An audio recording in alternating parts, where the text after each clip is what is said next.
You said never let me go. You said never let me go. You said never let me go. You said never let me go. You said never let me go. You said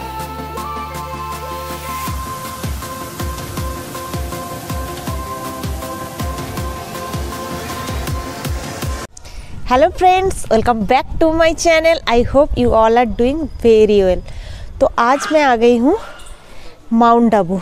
mount Abu है Aravalli range का सबसे ऊंचा पर्वत और यहाँ का मतलब waste India में ये बहुत ही फेमस एक हिल स्टेशन है। और मैं कल आई हूँ यहाँ पे, आज मेरा सेकेंड डे है और सुबह ही नक्की लेक के सामने आ गई हूँ। और यहाँ पे पूरा बादल घिरा हुआ है सुबह सुबह और इतना चिल्ड और थ्रिल्ड वेदर, मैं क्या बताऊँ। तो ठीक है, मैं यहाँ कैसे आई, अहमदाबाद से आई और इसके लिए कितना खर्चा हुआ, पूरा इन्फॉर्मेशन डिटेल्स में इस वीडियो में दूंगी। तो आप लोग बिना स्किप किए इसको देखते रहना।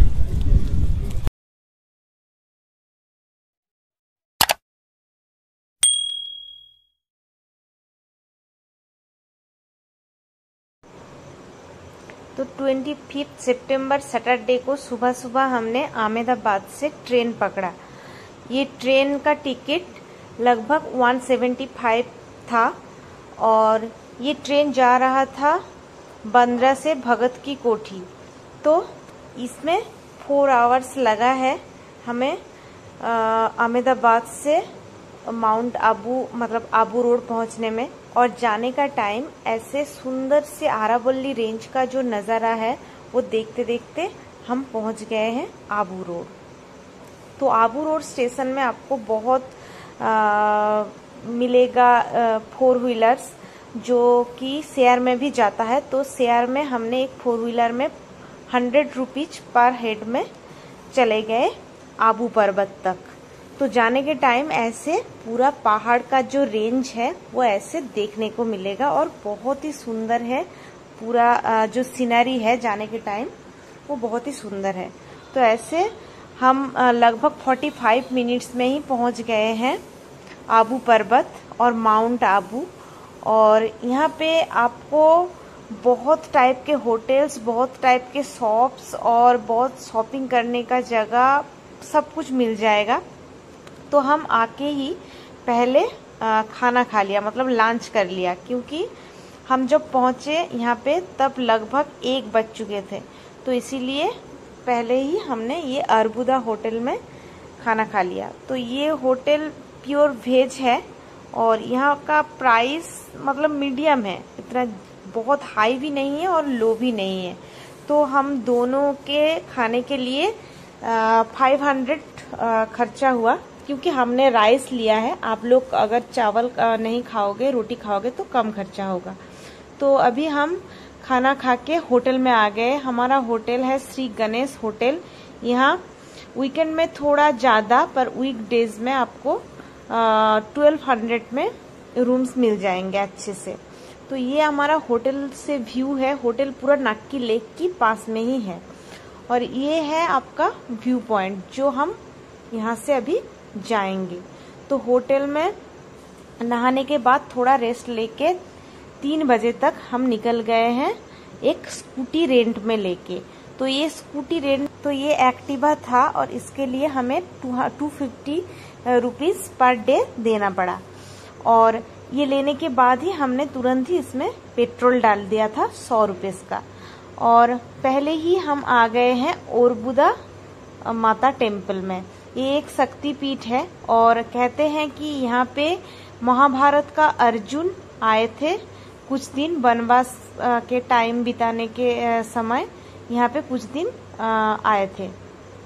तो यहाँ पे मैंने पूजा के कुछ सामग्री खरीदा मंदिर में पूजा देने के लिए और ऊपर सीढ़ी से चढ़ रहे थे। तो सीढ़ी यहाँ पे लगभग 350 सीढ़ी है ऊपर माता के मंदिर तक जाने के लिए। तो जाने के टाइम रात हैं ये अरबू माता मंदिर में और यहाँ पे बहुत ही बंदर है जो कि मेरा जो पूजा का थाली था वो तो लेके चला गया। और अंदर मोबाइल भी अलाउड नहीं है, तो मोबाइल नहीं लेके जा रही हूँ। तो जूता और मोबाइल यहाँ पे जमा करके हम ऊपर जा रहे हैं। और ये जो माता का मंदिर है, यहाँ पे माता रहती हैं गुफा के अंदर। तो वहाँ गुफा के अंदर जाने के लिए एकदम आपको सो के ही नीचे जाना पड़ेगा। तो वो माता का दर्शन करने के बाद हम जा रहे हैं दिलवाड़ा जैन टेम्पल, और जाने के रास्ते में ही पड़ेगा ये दुर्गा माता मंदिर।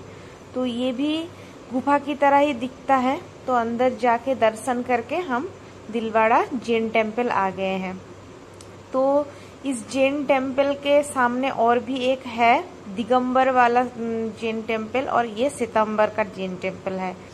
तो अभी अंदर जाने के टाइम हमें यहाँ पे भी जूता और अपना मोबाइल जमा करना पड़ रहा है। तो इसके जमा करने के लिए 50 रुपीज़ ले रहा है। यहाँ पे भी अंदर में मोबाइल लेके घुसने नहीं दे रहा है, तो मोबाइल जमा करना पड़ रहा है, उसके लिए 50 रुपीज़ ले रहा है। पर अंदर बहुत ही सुंदर आर्किटेक्चर है, आप लोग जाके देख। तो इस जैन टेम्पल के सामने बहुत ज़्यादा शॉप्स है, और उस शॉप में आप बहुत अच्छे से शॉपिंग कर सकते हो। रिजनेबल प्राइस में बहुत ही सुंदर सुंदर चीज़ें मिलती है। तो जैन टेम्पल देखने के बाद हम बैक करके अभी जा रहे हैं सोमनाथ मंदिर। मतलब ये वो सोमनाथ वाला सोमनाथ मंदिर नहीं है, ये आबू वाला सोमनाथ मंदिर है, श्री सोमनाथ महादेव मंदिर। तो हमारा नेक्स्ट पॉइंट है सोमनाथ महादेव मंदिर। तो यहाँ पे यही एक मंदिर है जहाँ पे मोबाइल कैमरा सब अलाउड है। तो मेरे साथ चलिए, मैं अभी अंदर जाके आप लोगों को यहाँ का जो मंदिर में जो भगवान का मूर्ति है और जो शिवलिंग है ये सब दिखाऊंगी।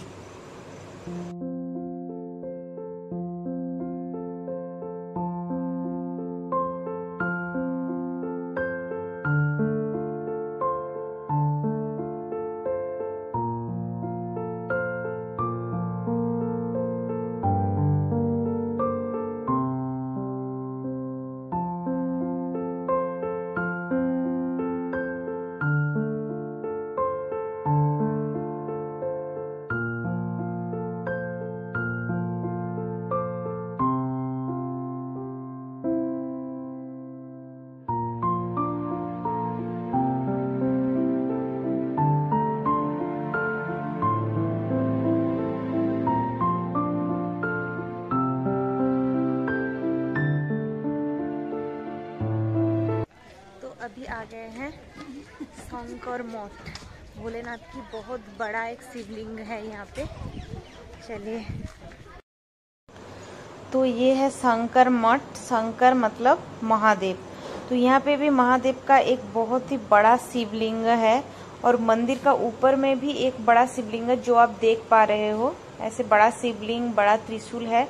और ये जो आप घंटी देख रहे हो ना, ये भी बहुत ऊंचाई में है, तो इसको आप ऐसे नहीं बजा सकते, थोड़ा उछल कूद के उसको बजाना पड़ेगा। तो ये है मंदिर। इसके अंदर एक लगभग 20 फुट का बड़ा सा शिवलिंग है।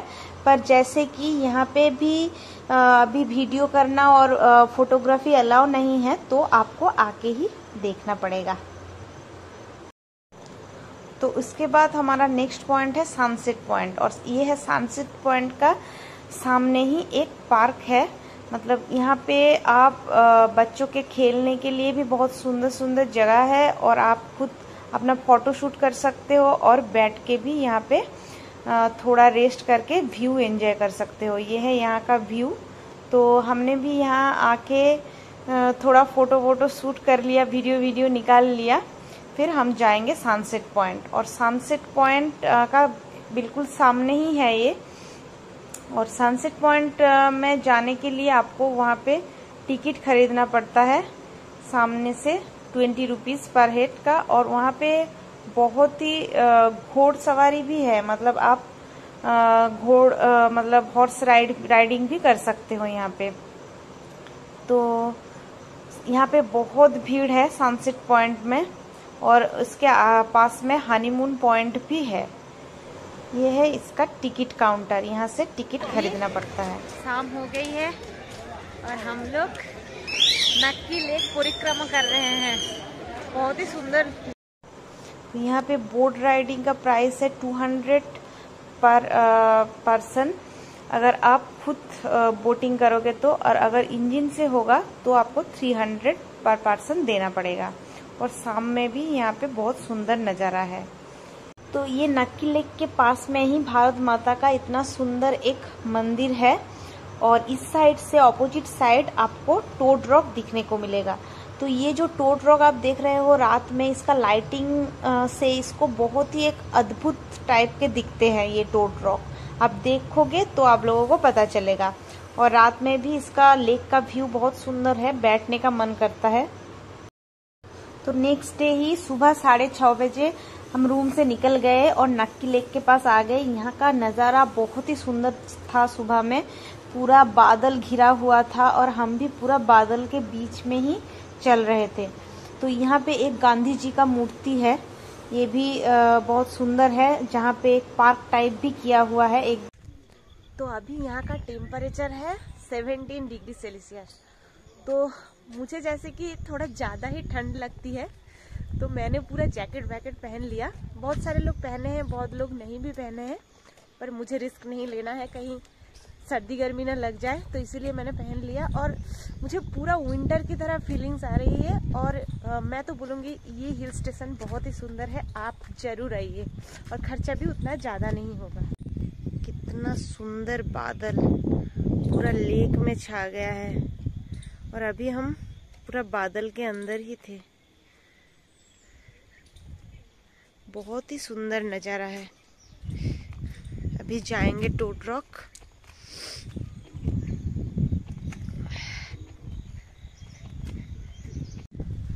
तो ये जो देख रहे हो ये है टोड रॉक जाने का रास्ता। ये पूरा नक्की लेक के पास में ही है, मतलब नक्की लेक से पैदल ही जा सकते। तो टोड रॉक जाने के लिए भी हमें बहुत सी सीढ़ियाँ चढ़ने पड़ेंगे और इसके दो साइड पूरा जंगल टाइप है। और जाने के रास्ते में हमें मिलेगा चंपा केव। ये चंपा केव जहाँ पे स्वामी विवेकानंद आके कुछ दिन थे और यहाँ पे ध्यान भी कर रहे थे वो।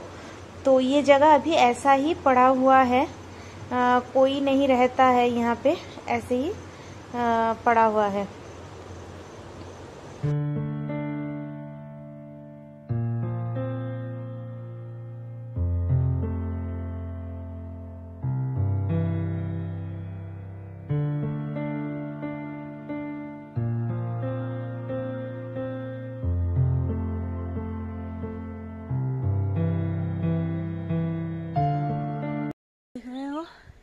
यह टोड रॉक बहुत ही ऊंचाई में है, थोड़ा चढ़ के आना पड़ेगा, पर आने के बाद बहुत मजा आएगा। तो ये है टोड रॉक। जैसे कि ये टोड की जैसा दिखता है ये रॉक, तो इसीलिए इसका नाम हो गया है टोड रॉक। तो हम जब यहाँ पे आए थे सुबह तो पूरा बादल घिरा हुआ था और ये नज़ारा बहुत ही सुंदर लग रहा था। पर जब बादल थोड़ा यहाँ से हट गए थे तो तब ऊपर से पूरा लेक का व्यू आ रहा था और सिटी का भी व्यू आ रहा था, बहुत सुंदर।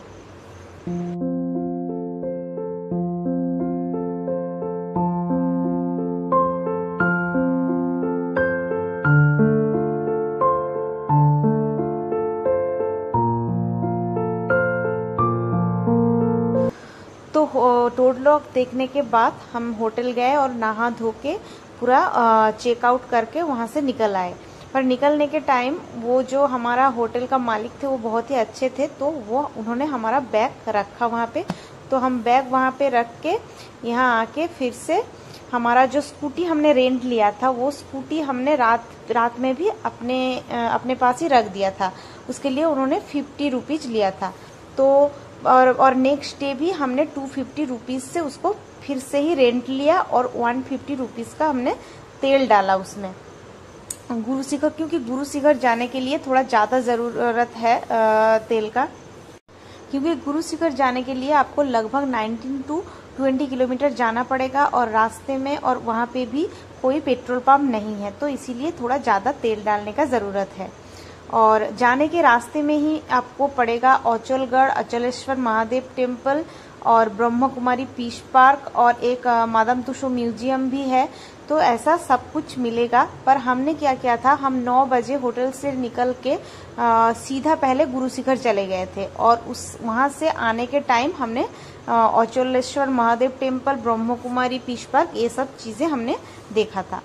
तो अभी जा रहे हैं गुरु शिखर और जाने के टाइम मैं और एक चीज आप लोगों के साथ शेयर करना चाहती हूँ। तो यहाँ पे आने के लिए हमें टोटल कितना खर्चा हुआ, तो 2 दिन पूरा माउंट आबू घूमने के लिए हमें टोटल खर्चा हुआ है 800 रुपीज।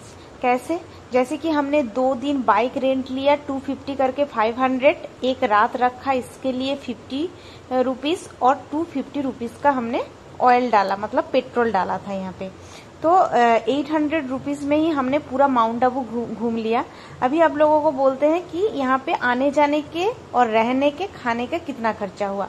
तो आने जाने के लिए अहमदाबाद से हमें आने जाने के लिए 700 रुपीज खर्चा हुआ और होटल में हमें 1200 और 2 दिन खाने पीने के लिए 1500 रुपीज खर्चा हुआ।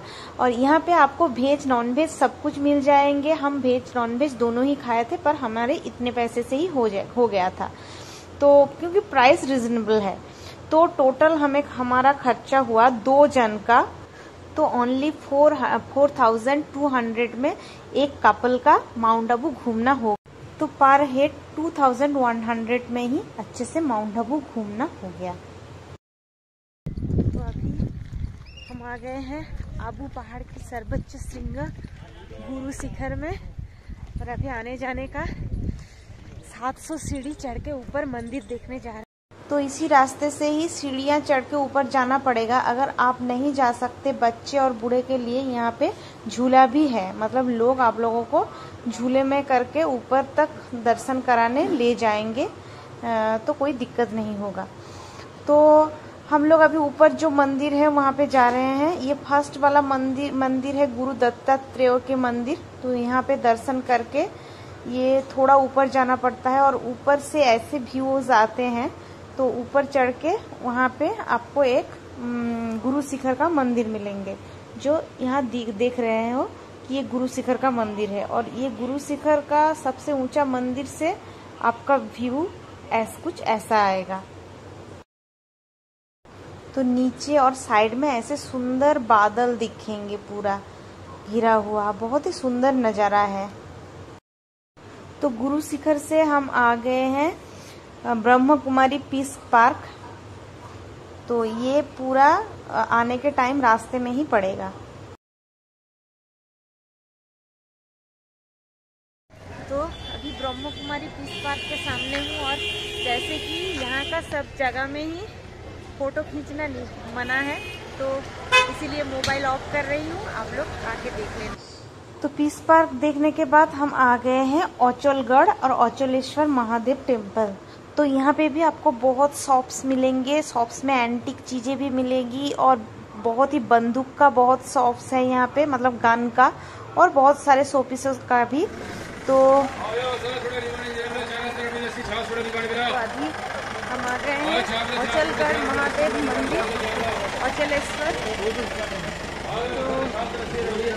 पहले दर्शन करके आते हैं और यहाँ पे शॉपिंग का बहुत ही सुंदर शॉप है। तो ये अचलगढ़ महादेव टेम्पल फेमस इसीलिए है क्योंकि यहाँ पे महादेव का पैर का अंगूठा है। यहाँ पे कोई लिंग नहीं है, शिवलिंग नहीं है, सिर्फ महादेव का पैर का अंगूठा है। क्योंकि यहाँ का स्टोरी कुछ ऐसा है कि यहाँ पे जो महाराजा कुंभक थे, उन्होंने महादेव का आराधना किया था, इसीलिए कि ये जो अचलगढ़ है ये पहले स्टेबल नहीं था, फ्लोटिंग था। तो महादेव ने उनको आशीर्वाद दिया कि वो इस पहाड़ के नीचे अपना अंगूठा रखेंगे और उस अंगूठे से ही पूरा पहाड़ स्टेबल हो जाएगा। तो ऐसे करके यहाँ पे महादेव का जो अंगूठा है वो पूजा किया जाता है। तो वहाँ से आके थोड़ा नक्की लेक में बैठ के हम फिर बस में बाय बाय आबू करके घर निकल गए।